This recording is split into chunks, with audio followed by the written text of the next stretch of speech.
Good morning guys. सकाळी उठले पिल्याच्या पप्पाला टिफिन करून दिला. टिफिन सोबतच माझा ते स्वयंपाक झालेला होता. मग किचन मध्ये खूप राडा पडलेला होता. मग किचन साफ करून घेतले. बघा किचन एकदम साफ केले. लगेच काही की पिल्लू झोपलेली होते म्हणून मी म्हणले चला आता आंघोळ बी करून घ्यावं. पिल्लू उठल्यावर तर काही करू देत नाही. मग आंघोळ केले. लगेच काही की मेकअप वगैरे थोडाफार मेकअप केले. काय जास्त मेकअप केलं नाही. आणि पिल्लू काही की मी खेळत होते बघा रात्री. बस मी म्हणलं चला आज पिल्लूच्या पप्पाने गाजर आणलेले होते तर गाजराचे सीझन झाले तर पहिले गाजराचा हलवा करा. बघा कशी पाहते माझ्या आता. मग गाजर खिसून घेतले.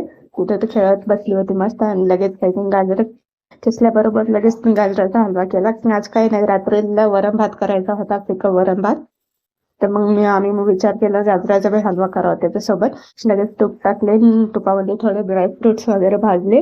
विलायची कुटून घेतली आणि लगेच गाजर खिसलेले होते ते टाकून दिले आणि कुकर एका साईडला लावलं. बघा मी डाळीचं जोपर्यंत गाजराचा हलवा होईल तोपर्यंत मी म्हणलं डाळ बी इकडे होऊन जाते.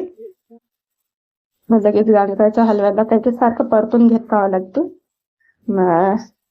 एकदम नरम होईपर्यंत परतीत राहिलं. नंतर काही की त्याच्यामध्ये मी दूध ऍड केलेलं होतं. आणि भेटूया उद्या नेक्स्ट व्लॉग मध्ये. Bye bye.